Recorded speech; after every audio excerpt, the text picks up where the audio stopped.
Esse é um princípio espiritual que a gente até conhece um pouco, né? Mas não, talvez não tenha visto na Torá até então, né? O próprio Moshe sendo referência e sendo um pai. Para aqueles filhos que não eram dele. Você vê que os filhos dele não são filhos de sangue, né? Isso, os próprios filhos dele não são designados nesse momento. Eles foram designados para outras funções, mas ele é como uma adoção que ele exerce ali, né? E você estava falando sobre a questão da reunião, né, de estar junto, né? E essa própria divisão que existe aqui, ela traz um entendimento, segundo o Midrash, do que essa conexão das tribos mostra, né? Vou dar um exemplo aqui. O Midrash Bamidbar Rabbah diz que Yehudá, Itzaká e Zevulon, que era a primeira tribo, né?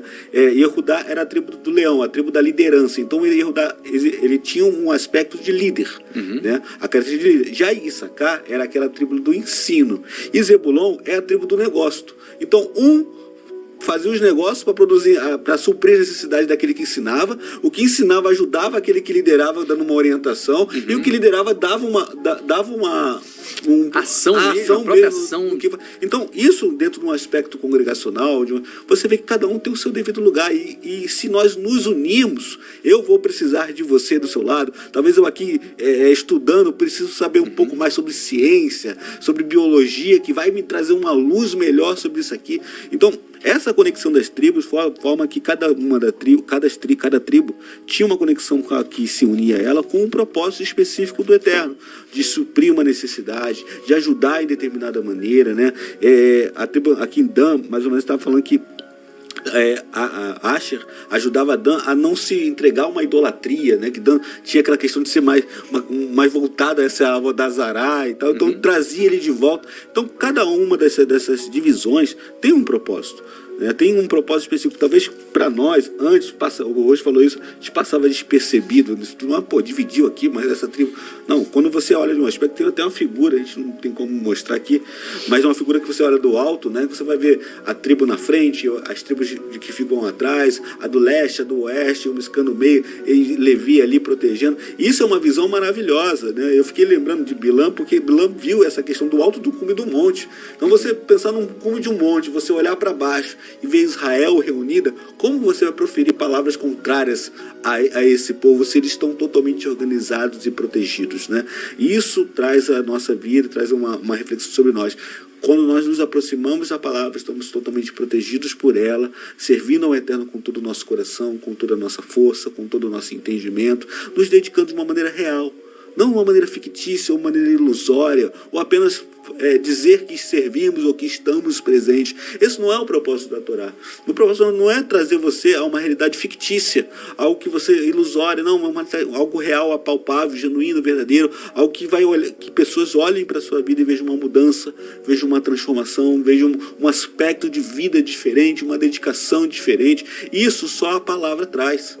A palavra é o que muda a nossa vida, é o que transforma a nossa vida. E dentro desse processo de deserto, nós somos reorganizados, nós somos colocados no nosso devido lugar. Nós estávamos distantes do nosso lugar, né? Ficava distante daquilo que deveríamos fazer, fazíamos da forma que queríamos, éramos desobedientes, agíamos como nossas próprias leis. Agora não, nós somos chamados a uma organização física, mental e espiritual. As nossas emoções são organizadas, a nossa mentalidade é organizada, a nossa ação posteriormente é organizada. Não é algo que a gente vai fazer porque nós queremos fazer do jeito que nós entendemos ser correto, mas é do jeito que o Eterno estabeleceu para nossas vidas. Por isso que esse livro abre falando do deserto, falando de um tempo, falando de organização.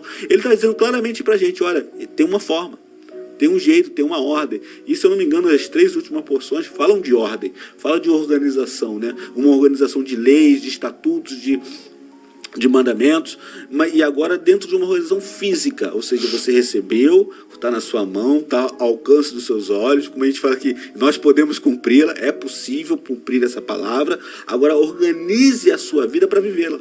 Organize a sua vida para praticá-la, né?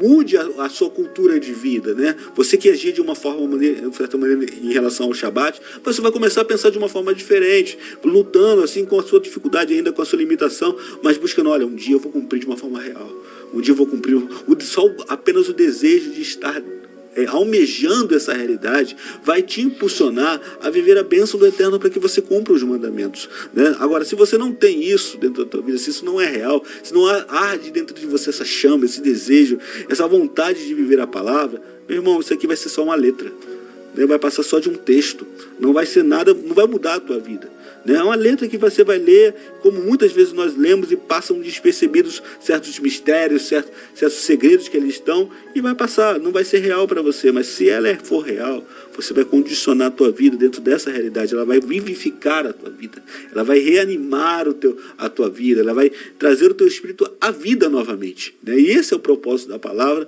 e esse é o propósito de Shavuot, quando nós recebemos a Torá, e recebemos também o Rua nas nossas vidas ao mesmo tempo, no mesmo momento, né?